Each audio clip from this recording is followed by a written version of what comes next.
50 سال پیش تو چنین روزهایی بریتانیا از منطقه خلیج فارس خارج شد. حکام عرب با ایران سر جزایر بین الدولی محلی و ایران اختلاف داشتند. بعضی از جزایر مورد مناقشه تا حدودی تکلیفشون مشخص شده بود، مثل بحرین که دولت ایران از 1 سال قبل استقلالش رو به رسمیت شناخته بود، یا ابو موسی که بعد از مدتی مکاتبه اداری 3 جانبه نهایتاً ایران و شارجه در موردش به توافق معتبر رسمی رسیدند. اما تو این بین دو جزیره تنب بزرگ و تنب کوچک وضعیت مبهمی داشتند. با وجود حاکمیت و مالکیت تاریخی ایران بر این دو جزیره، حکام رأس الخیمه با حمایت بریتانیا بیش از 1 قرن این دو جزیره رو به تصرف خودشون درآورده بودن. با اینکه حکام شارجه و رأس الخیمه هر دو از طایفه بزرگ قواسم بودن، رویکردشون در مورد این جزایر با ایران کاملا متفاوت بود. حکام شارجه به غیر از امضای توافقنامه، روزی که ایران وارد ابو موسی شد حضور رسمی داشتن و از مقامات ایرانی هم استقبال کردند. اما در مقابل غیر از تنب کوچک که عملا خالی از سکنه بود، هنگام ورود نظامیان ایرانی به تنب بزرگ توی روز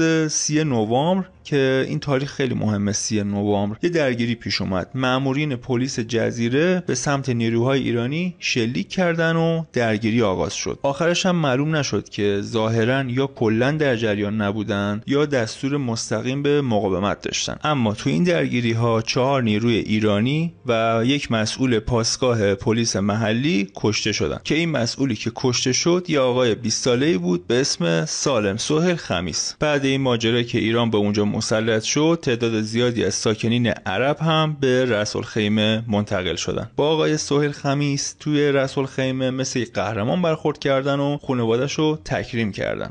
2 روز بعد از این اتفاقات، توی 2 دسامبر، یعنی 2 روز بعد از این که اون درگیری پیش اومده بود، امارات متحده عربی رسما اعلام موجودیت کرد و 70 روز بعد رأس الخیمه هم به این کشور تازه تأسیس پیوست. جالبه که بدونید تو امارات سالم سهیل خمیس به عنوان اولین شهید وطن شناخته میشه، هرچند که تو روز کشته شدنش کشوری به اسم امارات وجود نداشت و حتی بعد از تشکیل امارات هم وطنش جزء امارات محسوب نمیشد. از سال 2015 روز 30 نوامبر که این آقا کشته شد توی امارات به اسم روز شهید نامگذاری شده. در نهایت موضوع اختلافات مرزی یکی از پررنگ‌ترین دلایل تخاصم کشورهای همسایه است، اما ایران و امارات با وجود اختلافات مرزی 50 ساله بیشترین میزان همکاری اقتصادی رو با هم دارن، ضمن اینکه نوعاً از دایره ادب هم خارج نمیشن.